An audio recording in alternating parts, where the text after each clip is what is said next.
When Rachel saw that she was not bearing Jacob any children, she became jealous of her sister.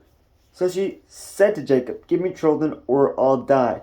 Jacob became angry with her and said, "Am I in the place of God who has kept you from having children?" Then she said, "Here is Bilhah, my servant. Sleep with her so that she can bear children for me, and I too can build a family through her." So she gave him her servant Bilhah as a wife.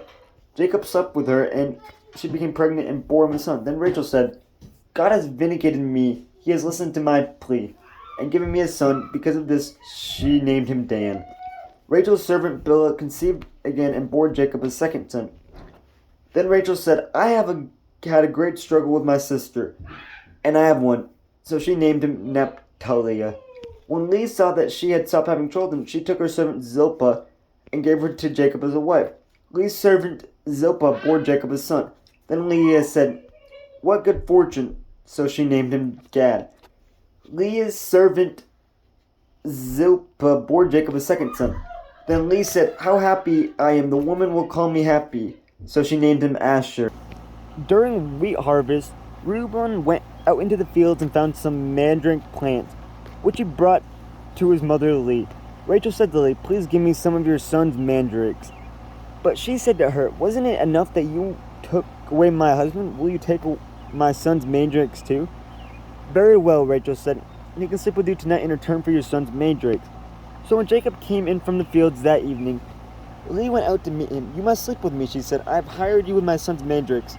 So he slept with her that night.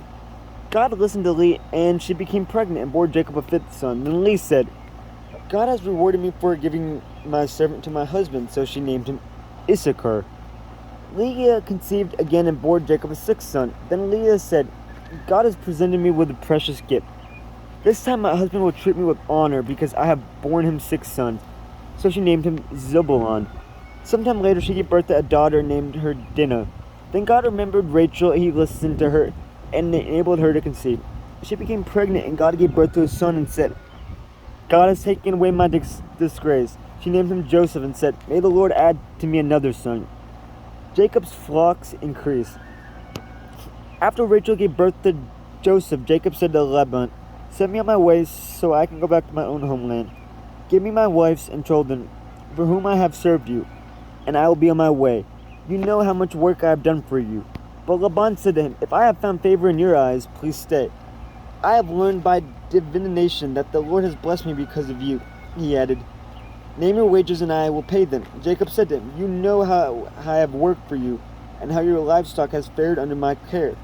The little you had before I came has greatly increased, and the Lord has blessed you wherever I have been.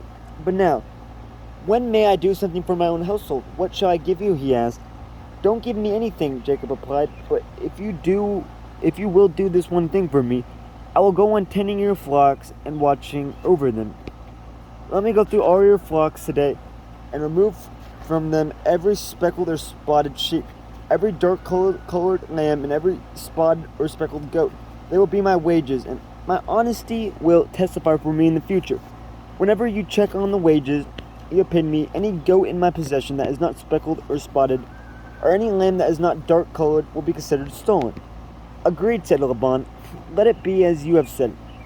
That same day he removed all the male goats that were streaked or spotted, and all the speckled or spotted female goats, all that had white on them, and all the dark-colored lambs, and he placed them in the care of his sons. Then he put a 3-day journey between himself and Jacob, while Jacob continued to tend the rest of Laban's flocks. Jacob, however, took fresh-cut branches from poplar, almond, and plane tree and made white strips on them by peeling the bark and exposing the white inner wood of the branches.